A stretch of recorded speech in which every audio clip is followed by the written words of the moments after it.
آله وصحبه أجمعين أما بعد قال الله تبارك وتعالى فأعوذ بالله من الشيطان الرجيم بسم الله الرحمن الرحيم يا أيها الذين آمنوا استعينوا بالصبر والصلاة إن الله مع الصابرين صدق الله العظيم قال النبي صلى الله عليه وسلم إن الله لا ينظر إلى أجسادكم ولا إلى صوركم ولكن ينظر إلى قلوبكم أو كما قال عليه الصلاة والسلام۔ میرے محترم بھائیوں، بزرگوں اور دوستوں، اللہ تبارک و تعالیٰ کا ہم سب پر احسان ہوا کہ اللہ تبارک و تعالیٰ نے ہم سب کو انسان بنایا، اور مزید اللہ تبارک و تعالیٰ کا ہم سب پر یہ احسان ہوا کہ انسانوں میں سے ہم سب کو مسلمان بنایا، جو کہ سب جس کے بارے میں کہا گیا کہ یہ اشرف المخلوقات ہے، کہ سب سے بہترین امت ہے، اور اس کے بارے میں حضرت آدم علیہ السلام اس امت کے بارے میں اپنے بیٹے سے کیا نصیحت کرتے ہیں کہ اے میرے بیٹے میں نے ایک خطا کی ہے۔ کیا کہا؟ میں نے ایک خطا کی ہے، اللہ تبارک و تعالیٰ نے مجھے جنت سے اٹھا کر کے دنیا میں ڈال دیا۔ کیا کہا؟ کہ میں نے ایک خطا کی ہے، اللہ تبارک و تعالیٰ نے ہمیں جنت سے نکال کر کے دنیا میں بھیج دیا ہے، اور میری پوسٹ میں ایک ایسا نبی آنے والا ہے جس کی امت راتوں دن خطا کرے گی، راتوں دن گناہ میں ملوث رہے گی، راتوں دن شراب کے اڈے چلائے گی، راتوں دن جوئے کے اڈے چلائے گی، لیکن اللہ تبارک و تعالیٰ ان کی پکڑ نہیں کرے گا۔ اللہ تبارک و تعالیٰ ان کی پکڑ نہیں کرے گا۔ لیکن اے میرے مسلمان بھائیوں، اس چھوٹ کو اپنے آپ کو اس چھوٹ کو جو ہم سمجھتے ہیں کہ یہ چھوٹ اللہ تبارک و تعالیٰ نے ہمیں آپ کو جو دی ہے، اس چھوٹ کو ہم اور آپ غنیمت سمجھیں، اس چھوٹ کو ہم اور آپ اپنے اندر اتارنے کی کوشش کریں کہ کہیں نہ کہیں اللہ تبارک و تعالیٰ جب ہماری پکڑ کرے گا، اور ہماری ایسی پکڑ کرے گا کہ ہم بچنے والے نہیں رہیں گے۔ اس لیے ہوش کے ناخن لینے کی ضرورت ہے۔ اے میرے مسلمان بھائیوں، جس دنیا کے پیچھے ہم اور آپ پریشان ہیں، جس دنیا کے پیچھے ہم اور آپ بھاگ رہے ہیں، اس کے بارے میں آقا نامدار محمد عربی صلی اللہ علیہ وسلم نے کیا فرمایا کہ الدنیا سجن المومن و جنت الکافر، کہ دنیا تو مومن کے لیے قید خانہ ہے اور کافر کے لیے جنت ہے۔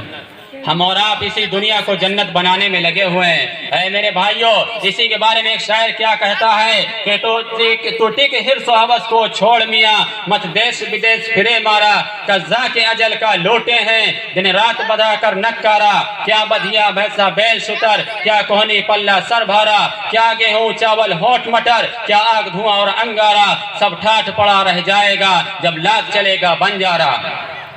کیا کہا؟ سب ٹھاٹ پڑا رہ جائے گا جب لات چلے گا بنجارا، اجل ہی نے چھوڑا نہ کسرا نہ دھارا، اسی سے سکندر سے فاتح بھی ہارا، ہر ایک لے کے کیا حسرت سے دھارا، پڑا رہ گیا یوں ہی ٹھاٹ سارا، جگہ جی لگانے کی دنیا نہیں ہے، یہ عبرت کی جا ہے تماشا نہیں ہے۔ یہ شاعر کیا کہتا ہے؟ یہ عبرت کے لیے یہاں پر ہم کو آپ کو بھیجا گیا ہے۔ اس دنیا کے اندر اللہ تبارک و تعالیٰ نے جو ہم کو بھیجا ہے وہ آخرت کی تیاری کے لیے بھیجا ہے، نہ کہ ہمیں گھومنے پھرنے کے لیے بھیجا ہے، ایسے زندگی کو گزارنے کے لیے بھیجا ہے۔ اے مسلمانوں، آج بھی وقت ہے، آج بھی سدھر جاؤ، آج بھی اپنے ایمان پر برقرار آ جاؤ، برقرار ڈٹ جاؤ۔ اے مسلمانوں، اگر آج بھی ہم ہوش کے ناخن نہیں لیں گے تو چیٹیوں کی طرح پیس دیے جائیں گے، جیسے کہ آج سازشیں چل جا رہی ہیں، جیسے کہ آج ہم کو مٹانے کی کوششیں کی جا رہی ہیں۔ طرح طرح کے ظالم لوگ ہم پر دن بدن ظلم و زیادتیاں کر رہے ہیں، ہم کو ڈرانے کی کوشش کر رہے ہیں، ہم کو دھمکانے کی کوشش کر رہے ہیں، لیکن ہمیں اور آپ کو ڈرنے اور گھبرانے کی ضرورت نہیں ہے، ہمیں اور آپ کو ڈرنے اور گھبرانے کی ضرورت نہیں ہے۔ جب ہمارے نبی صلی اللہ علیہ وسلم غار کے اندر موجود تھے اور کفار ہمارے نبی کو ڈھونڈ رہے ہیں اور کہہ رہے ہیں کہ اگر مل جائیں گے تو ہم قتل کر دیں گے، تو ہم وہاں پر قرآن کی آیت نازل ہوتی ہے اور حضرت ابوبکر صدیق رضی اللہ عنہ کہتے ہیں کہ اے میرے آقا، اگر یہ اپنے پیر کو دیکھ لیں گے تو ہم کو پکڑ لیں گے، اگر یہ اپنی پیر کی طرف دیکھ لیں گے تو ہم پکڑ جائیں گے۔ تو آقا کیا فرماتے ہیں؟ لا تحزن ان اللہ معانا، کہ آپ گھبراؤ نہیں، ہمارے ساتھ اللہ ہے، آپ گھبراؤ نہیں، ہمارے ساتھ اللہ ہے، اس لیے گھبرانے اور ڈرنے کی ضرورت نہیں ہے۔ بس یہ ہے کہ ہمیں اور آپ کو ہوش کے ناخن لینے کی ضرورت ہے۔ آج ہم اور آپ ایک نیا آندولن ہمارے نوجوان طبقے کے اندر آ گیا ہے کہ جیل بھرو آندولن مسلمانوں نے چلا رکھا ہے، کہ جیل بھرو آندولن چلا رکھا ہے۔ یہ آندولن کیوں نہیں چلا رہے ہیں کہ مسجد بھرو آندولن کیوں نہیں چلا رہے ہیں؟ اس کے بارے میں کب سوچیں گے؟ جب ہم مسجد بھرو آندولن چلائیں گے تب جا کر کے اللہ تبارک تعالیٰ ہمارے حق میں فیصلہ کرے گا۔ جیل بھرو آندولن سے اللہ تبارک تعالیٰ کا ہمارے حق میں فیصلہ نہیں ہونے والا ہے۔ جب ہم مسجد بھرو آندولن چلائیں گے تو اللہ کا فیصلہ ہمارے حق میں ہوگا، اللہ کی نصرت آئے گی، اللہ کی مدد شامل حال ہوگی۔ اور اگر ہم یہ نعرہ نہیں لگائیں گے تو جیسے کہ آج ہم اور آپ مارے پیٹے جا رہے ہیں، گاجل موری سے بدتر ہم کو کاٹا جا رہا ہے۔ اس ملک کے اندر ایک آدمی جو ہے کہ مرغے کو ذبح کرنے کے لیے جاتا ہے تو اس کے ہاتھ کانپتے ہیں، لیکن آج تو یہاں مسلمانوں کو ذبح کرنے میں، انسانوں کو ذبح کرنے میں کسی کے ہاتھ نہیں کانپ رہے ہیں۔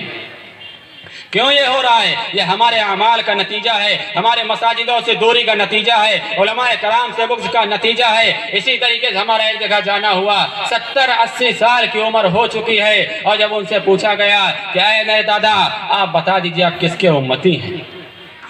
کیا کہا گیا؟ آپ بتا دیجئے آپ کس کے امتی ہیں؟ تو انہوں نے کیا جواب دیا؟ کتنے افسوس کے ساتھ بتا رہا ہوں کہ انہوں نے کہا کہ میں گاندھی جی کا امتی ہوں۔ بتائیے کتنے افسوس کی بات ہے۔